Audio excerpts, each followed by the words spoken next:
बिस्मिल्लाहिर्रहमानिर्रहीम। अस्सलाम वालेकुम नाज़रीन, मैं अहमद फवाद हूँ और आप मेरा यूट्यूब चैनल देख रहे हैं। नाज़रीन, आज के व्लॉग में कुछ एक्सक्लूसिवली डिटेल्स में आपके साथ शेयर करने जा रहा हूँ। इमरान खान साहब के ऊपर जो अटैम्प्ट हुई है उन्हें मर्डर करने के हवाले से, वो कहते हैं कि मुजरिम कितना ही शातिर क्यों ना हो, कुछ ना कुछ जो सबूत है वो ज़रूर पीछे छोड़ जाता है। कुछ चीज़ें जो है वो मैं आज के व्लॉग में आपके सामने रखूँगा। राना सनाउल्लाह का नाम जो है वो सारे मामले में क्यों सामने आ रहा है, कौन राना सनाउल्लाह का नाम ले रहा है, और ना सिर्फ राना सनाउल्लाह बल्कि दो मज़ीद नाम जो हैं वो भी सामने आए हैं। इस हवाले से कुछ जो डिटेल्स हैं वो मैं आपके सामने रखूँगा, और क्या वो सबूत हैं जो शायद पीछे छोड़ दिए गए हैं। ये सारी चीज़ें भी जो है वो एक किस्म का पोस्टमार्टम आज के व्लॉग में आपके सामने में करूँगा। सबसे पहले तो इमरान खान साहब की जो सेहत है उस हवाले से मैं आपको बताता चलूँ कि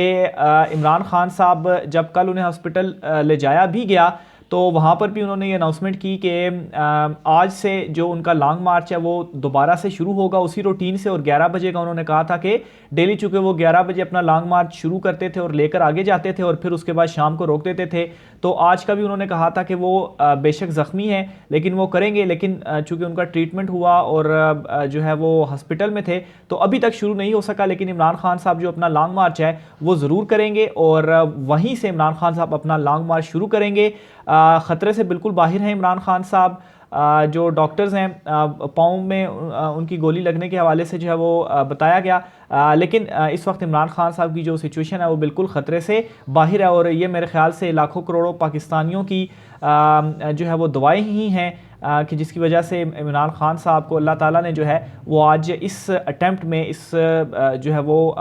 महफूज रखा। तो बहरहाल इमरान खान साहब जब हस्पताल उन्हें ले जाया गया तो सबसे पहले उन्होंने एक काम किया कि असद उमर साहब को जो है वो उन्होंने बुलाया और असद उमर साहब से ये कहा कि वो उनके बिहाफ के ऊपर एक स्टेटमेंट जो है वो जारी करें। असद उमर साहब ने फिर इमरान खान साहब के बिहाफ पर एक स्टेटमेंट जारी की है और उस स्टेटमेंट के अंदर 3 नाम जो हैं वो लिए गए हैं। जो स्टेटमेंट असद उमर ने दी है वो मैं आपके सामने रखता हूँ। असद उमर की जानिब से ये कहा गया है कि इमरान खान साहब ने कहा है कि 3 लोगों के ऊपर उनका यकीन है जिन्होंने ये सब कुछ कराया है, और इन तीनों के जो नाम असद उमर साहब की जानिब से लिए गए हैं उनमें सबसे पहले जो है वो राना सनाउल्लाह, शहबाज शरीफ, और तीसरे नंबर पर नाजरीन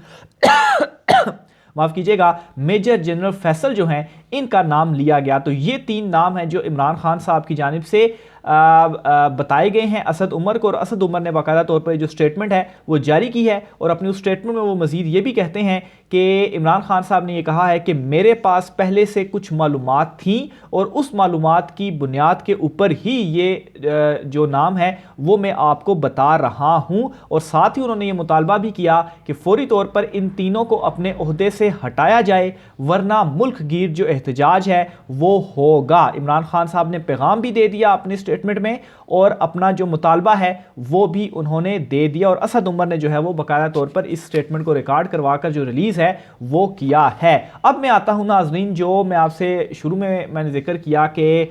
मुजरिम जो है वो कितना ही शातिर क्यों ना हो, कुछ ना कुछ सबूत जो है वो ज़रूर पीछे छोड़ जाता है। कल एक वीडियो सामने आई जो एक मुलजिम पकड़ा गया है। अच्छा, इसमें मैं आपको ये भी बता दूं कि दूसरे मुलजिम के हवाले से डिटेल्स जो है वो सामने आ रही हैं कि पुलिस ने उसकी कोई शनाख्त जो है वो कर ली है और शायद उसे गिरफ्तार करने के लिए, उसे पकड़ने के लिए सियालकोट जो है वो रवाना हो चुकी है। और जो दूसरा शख्स था इसमें फैसल बट जो है वो अभी तक उसका जो नाम है वो बताया जा रहा है, लेकिन अभी तक वो गिरफ्तार नहीं हुआ। तो जो गिरफ्तार हुआ है शख्स, जो उसने इंटरव्यू, जो उसने एक वीडियो उसकी सामने आई और जिसको कहा जा रहा है कि ये उसकी स्टेटमेंट है और उसमें ये खुद एतराफ़ कर रहा है, उसमें कितने ज़्यादा तज़ाद हैं ये मैं आपके सामने रखता हूँ। सबसे पहली चीज़ तो वो जिस भी शख्स ने उसकी जो वीडियो है वो रिकॉर्ड की, सबसे पहले तो जो वो क्वेश्चंस कर रहा है उसके सवालों के ऊपर ही सवाल उठ रहे हैं कि वो कितने अजीब किस्म के जो सवालात हैं वो कर रहा है। हालांकि पुलिस अगर इस तरह की कोई स्टेटमेंट रिकॉर्ड करे या वो अगर तफ्तीश वगैरह करती है तो इस किस्म के जो सवालात हैं वो वैसे कंपल्सरी जो है वो एडिशन आप ठीक है पूछ सकते हैं, लेकिन इसके साथ और भी बहुत सारे सवालात होते हैं जो कि किए जाते हैं। मिसाल के तौर पर सबसे पहले आप पूछते हैं कि आपका नाम क्या है, बाप का नाम क्या है, और वो मैं आगे चलकर आपके सामने तफसील रखूंगा, लेकिन एक तरतीब से जो है वो मैं पहले इसका आगाज़ करता हूँ। सबसे पहले वो जो शख्स रिकॉर्ड कर रहा था उसने ये सवाल जो इस मुलजिम से, इस शख्स से पूछा वो ये था कि तुमने ये काम क्यों किया। अच्छा, इससे सवाल से पहले अगर आप उस ऑडियो को गौर से अगर सुने तो वो पहले ये कहता है कि बस हो गया सर, बस हो गया सर। फिर साथ ही कहता है, उससे सवाल पूछता है तुमने ये काम क्यों किया। इससे एक चीज़ जो समझ आती है वो ये है कि रिकॉर्ड करने वाला जो शख्स था उसको कोई उसको पूछ रहा था या कोई कह रहा था वीडियो के हवाले से कि अभी तक रिकॉर्ड हुई या नहीं हुई, और जल्दी में ये जो वीडियो है वो एक किस्म की रिकॉर्ड की गई। इस चीज़ से जो है वो ये समझ में आती है। और फिर वो उस शख्स से, उस मुलजिम से जिसने ये फायर किया, उससे ये पूछता है तुमने ये काम क्यों किया। अब अगर आप उस वीडियो को गौर से देखें, यकीनन आप नाज़रीन ने देखी भी होगी, अगर उस वीडियो को गौर से देखें तो वो जो शख्स है जिसने फायर किया, उस शख्स के चेहरे के तासुरात के ऊपर आप थोड़ा सा गौर करें तो वो बिल्कुल भी डरा हुआ नहीं लग रहा था, सहमा हुआ नहीं लग रहा था, या पुलिस वगैरह थोड़ी बहुत जो है वो मारपीट करती है तो कोई ऐसे उसके जो निशानात हैं वो नज़र नहीं आ रहे थे कि वो बहुत ज़्यादा कोई सहमा हुआ हो, बल्कि जो उससे सवाल किए जा रहे थे बड़ा मुतमईन अंदाज में वो जो उसका जवाब है वो दे रहा था, और इस तरह से लग रहा था कि ये ऑलरेडी स्क्रिप्टेड है और या ऑलरेडी किसी ने इसको फीड किया हुआ है कि ये चीज़ें तुमने बोलनी है, और ये उसी तरीके से जो चीज़ें हैं वो बोल रहा है। अच्छा, वो जब उससे ये सवाल किया गया कि तुमने ये काम क्यों किया, तो उस पर वो ये शख्स सबसे पहले क्या करता है, पहले सलाम करता है, यानी कि अस्सलाम वालेकुम व रहमतुल्लाह। बड़े मतलब है कि आराम से वो पहले मुकम्मल जो सलाम है वो करता है, और फिर कहता है कि इमरान खान लोगों को गुमराह कर रहा था, मुझसे ये चीज़ जो है ये देखी नहीं गई और इसलिए जो है वो मैंने ये किया। अच्छा, अब एक इसका जो उसके बाद जो दूसरा पार्ट आता है जिसमें एतजाज़ एहसन साहब जो हैं वो बड़े सीनियर वकील हैं, उनकी जानिब से भी इसके ऊपर जो क्वेश्चन है वो उठाया गया है, और वो ये है कि अपनी इस स्टेटमेंट के अंदर ये जो शख्स है वो ये कहता है, पहले वो ये कहता है कि मैंने इसको मार दिया, और फिर वो कहता है कि मैंने मारने की कोशिश की। तो इसके ऊपर एतजाज़ एहसन साहब की जानिब से भी ये कहा गया है कि ये एक स्क्रिप्टेड जो है वो लग रही है, और चूँकि स्क्रिप्टेड ये था कि इसने बोलना था कि मैंने उसको मार दिया है, लेकिन चूँकि नाकामी हुई इस सारे प्लानिंग में, तो उसके जहन में चूँकि वो पहले का ही एक स्क्रिप्ट था, तो पहले वो बोलता है कि मैंने उसको मार दिया, और फिर साथ ही वो कहता है कि मैंने उसे मारने की कोशिश की। तो साथ में उन्होंने प्रॉम्प्टली का लफ्ज़ भी जो है वो इस्तेमाल किया कि चूँकि ये जल्दबाजी में जो है वो रिकॉर्ड की गई, तो उसमें जो कुछ निशानात हैं वो ज़रूर इसने जो है वो छोड़ दिया, और इन चीज़ों के ऊपर बहुत ज़्यादा जो है वो क्वेश्चंस उठ रहे हैं। ख़ास तौर के ऊपर ये जो उसका जो ये वीडियो रिकॉर्ड की गई और ये सामने लाई गई, और ये एक और बहुत बड़ा ब्लेंडर था। सबसे पहले तो जो पुलिस है, अगर उसने गिरफ्तार उसको किया है, फिर उसके बाद अगर वीडियो बना रहे हैं, इस तरीके से रिलीज़ हो जाना, परवेज़ लाई साहब की जानिब से इस हवाले से ऑर्डर्स दिए गए हैं कि वो जो तमाम अमला है उसे मुअत्तल भी किया गया है, और तमाम अमले के मोबाइल फ़ोन्स का जो फॉरेंसिक है वो भी करवाने का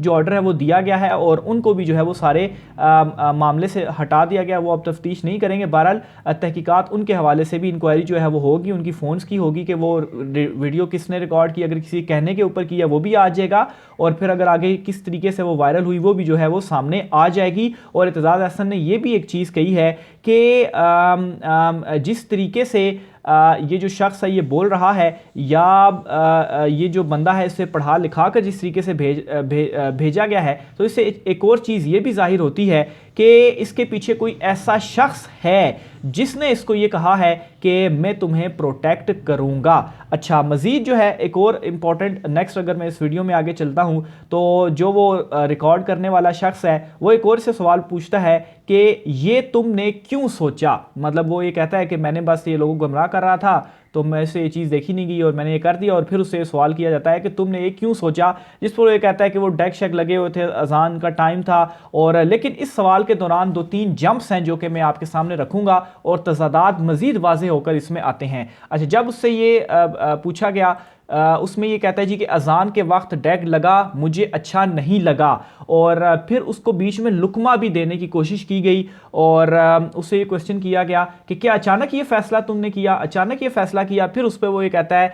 दो मुख्तलिफ चीज़ें वो कहता है। कभी वो कहता है कि एक दिन सुबह जो है वो फैसला किया, फिर वो ये कहता है कि जिस दिन लाहौर से चला इस दिन फैसला किया, फिर दोबारा उसको जो लुकमा है वो दिया गया, अच्छा लाहौर से चला गया, और फिर वो कहता है जी लाहौर से चला गया उस दिन ये फैसला किया गया। तो ये बहुत सारे क्वेश्चंस हैं और ख़ास तौर पर ये जो परवेज़ लाई की जानिब से डिसीजन लिया गया है कि वो जो अमला है वो मुअत्तल हुआ और उनका जो फ़ोन का फोरेंसिक है वो बहुत ज़्यादा इंपॉर्टेंट होने वाला है कि जो उसमें चीज़ें सामने आएंगी, क्योंकि अभी तक की जो चीज़ें मैंने आपके सामने रखी हैं इससे यही जाहिर हो रहा है कि ये सारी की सारी जो वीडियो सामने लाएगी ये एक कहानी बनाने की कोशिश की गई और जो सवालात भी उससे किए गए, ख़ास तौर पर ये जो सवाल कि तुम्हारे पीछे कौन है और जिसमें वो कहता है जी कि मैं अकेला हूँ। तो ये सारी कहानी का मकसद ये था कि सारा का सारा इस शख्स के ऊपर इल्ज़ाम डाल जाए कि ये मैंने खुद किया और मैंने जुनून में आकर किया और इमरान खान जो है वो गुमराह कर रहा था इसलिए ये चीज़ मैंने की और मेरे पीछे कोई भी नहीं है, मैंने खुद ये किया। तो एक कहानी जो है वो नज़र आ रही है कि एक कहानी बनाने की कोशिश की गई है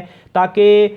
जो है वो जो ये बयानिया इस वक्त मजबूत हो रहा है कि इमरान खान को मारने के लिए कुछ और जो लोग हैं ताकतवर शायद वो इसमें मुलविस हैं, तो उस चीज़ को जो है वो काउंटर किया जा सके। अब नॉर्मली तौर पर पुलिस अगर इसे सवाल करती तो सबसे पहले आप इससे पूछते हैं कि तुम्हारा जो नाम है वो क्या है। अब इस शख्स का पूरी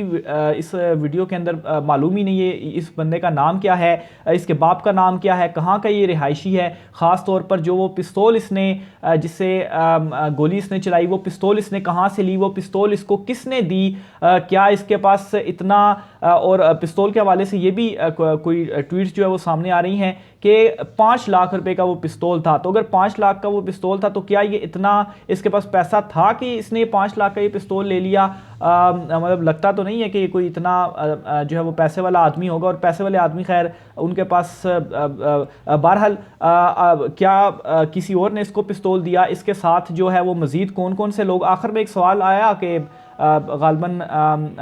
मज़ीद कौन कौन है, लेकिन फिर भी इसके साथ मज़ीद कौन कौन है, किससे इसने ये जो पिस्तौल है वो ली है। तो ये बहुत सारे सवाल थे और ख़ास सबसे इंपॉर्टेंट क्वेश्चन कि कितनी जो गोलियां हैं वो चलाई गई हैं। तो ये चीज़ें इससे उस वीडियो पैगाम के अंदर जो वीडियो जो इसकी वायरल हुई उसमें पूछा ही नहीं गया। तो उसके मुकाबले में ये जो सारे सवालात इससे पूछे गए वो इर्रेलेवेंट लग रहे हैं। तो ये वो चीज़ें हैं नाज़रीन जो मैं आपके सामने रखना चाहता था, जिसने बहुत चीज़ों को मुतनाज़िया भी बना दिया और बहुत सारे मज़ीद जो सवालात हैं वो भी उठा दिए हैं। इस वाले से मज़ीद जो भी डिटेल्स होती है वो भी मैं आपके साथ शेयर करता रहूँगा। आज की व्लॉग से इतना ही, मुझे इजाज़त दीजिए, अल्लाह हाफ़िज़।